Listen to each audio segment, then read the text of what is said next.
Bonjour à tous et bienvenue dans ce nouvel épisode de Egosum. Je vous propose aujourd'hui de parler d'un sujet que nous connaissons déjà, mais ce sujet, c'est l'excuse que nous nous trouvons tous, c'est l'excuse du « je n'ai pas le temps ». C'est une discussion avec une petite sœur qui m'a refait penser parce qu'en fait, je suis en charge plus ou moins de la pousser, de la booster un petit peu pour qu'elle puisse, on va dire, réaliser ses rêves, accomplir un certain nombre de projets et tout. Et donc, c'est cette discussion-là qui m'a fait repenser parce que je suis restée quelque temps sans nouvelles après qu'on ait discuté de l'opportunité de faire ce projet ou pas. Je suis restée quelque temps sans nouvelles venant d'elle. Et donc, je l'ai relancée une première fois. Elle m'a dit, je n'arrive pas à écrire. Et dans ce cas, ma réponse a été, fais des tirets et écris les choses telles qu'elles viennent à ton esprit. Et j'ai laissé passer, je n'ai pas suivi. On est resté quelque temps, les fêtes de fin d'année ont approché, etc. Et je crois qu'elle s'est laissée un petit peu aller. Et donc, à partir de ce moment, ce que j'ai fait, c'est que moi aussi, je suis restée. Je suis restée en attente. Et du coup, à un moment, elle m'a écrit. Elle m'a écrit en me disant... Qu'est-ce qu'elle m'a dit encore? Elle a tenté en fait, elle a tenté plus ou moins de refaire la conversation et du coup j'ai fait le mort. Me disant que ce que je voulais éviter dans ce cas-là, c'était de porter son projet plus qu'elle ne le porte. Et ça aurait été dommage que ce soit mon enthousiasme qui fasse qu'elle s'investisse dans le projet alors qu'en fait je trouve que c'est un projet totalement viable et dans l'endroit dans lequel elle se trouve, c'est quelque chose qui pourrait tout à fait fonctionner. Alors, dans la conversation, elle commence un petit peu en me disant oui, il y avait les fêtes, il y avait les enfants, je n'arrive pas à m'en sortir, j'ai la tête sous l'eau, mes autres activités génératrices de revenus, je n'ai le temps pour rien. D'ailleurs, Taloumadara, Amoumedjot, je n'ai pas le temps, excuse-moi. Moi, mon fort intérieur, je me suis dit, on y est. Voilà, c'est ça l'excuse en fait. C'est ça le excuse-moi. Et du coup, j'ai répondu de manière totalement mécanique et machinale en disant, tu ne devrais pas t'excuser envers moi. La seule personne envers laquelle tu devrais t'excuser, en fait, c'est toi et toi seul. Et parce que la seule personne que tu empêches d'agir, en réalité, c'est toi. En donnant cette réponse, je ne m'étais pas rendu compte que j'avais oublié de me mettre à sa place. J'avais oublié de porter ses chaussures, d'emprunter son chemin pour pouvoir sortir ça. Je l'avais sorti de manière totalement mécanique. Et pourtant, en fait, je suis très bien placée pour comprendre ce qu'elle est en train de me dire.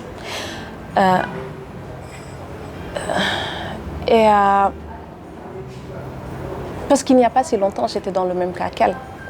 J'étais dans le même cas qu'elle, happée par un quotidien qui ne m'allait pas, des rêves plein la tête et aucune échappatoire possible pour pouvoir même faire le premier pas pour en réaliser quoi que ce soit.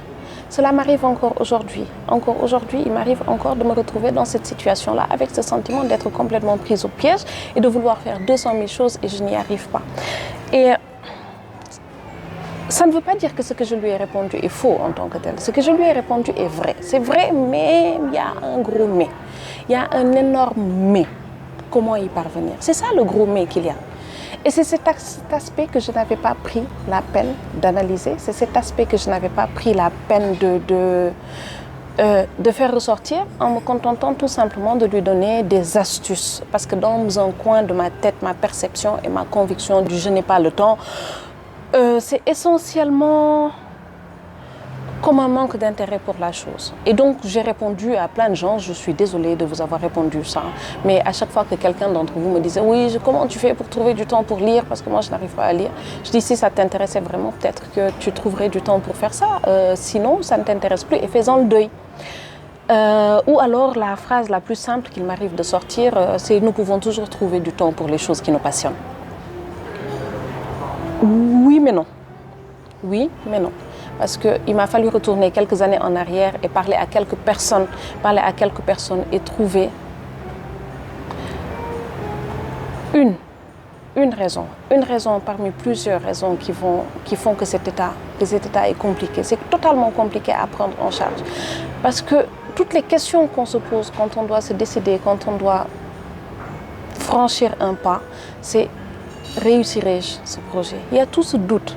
Puis-je me permettre de lâcher un revenu récurrent garanti contre un hypothétique revenu, contre un rêve, contre même une utopie qui va s'occuper de mes enfants et mon rôle de parent?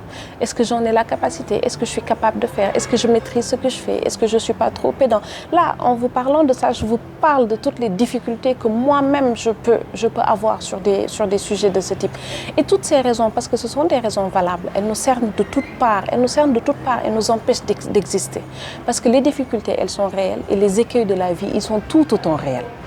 Nos responsabilités et le poids social aussi, ce sont des choses qui sont complètement réelles. Et ces choses-là, elles ne disparaîtront pas du jour au lendemain.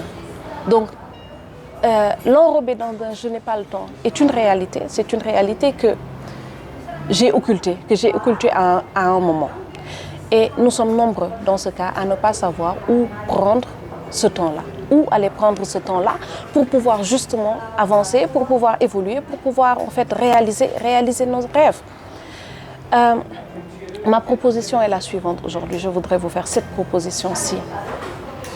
Essayez tous les jours, si vous le pouvez, de vous accorder 10 minutes. 10 minutes à vous tout seul, sans personne d'autre. 10 minutes où vous n'êtes responsable de rien. 10 minutes où vous n'êtes ni parent, ni professionnel, ni mère, ni père, ni responsable de quoi que ce soit. 10 minutes à consacrer pleinement à vous, à votre projet, à votre réalisation, à votre propre évolution. 10 minutes tous les jours. Et ça va demander que vous vous organisiez en amont. Ça, c'est clair, ce que ça va demander que vous vous organisez. Si vous réussissez à le faire, pendant ces 10 minutes-là, commencez un pas après l'autre. 3 minutes pour lire, si vous aimez la lecture. 2 minutes pour ajouter 2 lignes au projet sur lequel vous êtes en train de travailler. Envoyez cet email que vous hésitez à faire depuis l'heure en disant est-ce que c'est légitime que je le fasse ou pas. Faites-le. Faites-le. Prenez 1 minute, 2 minutes, écrivez 2 lignes, écrivez 3 lignes dans ce projet. Lisez 3 pages, etc., etc.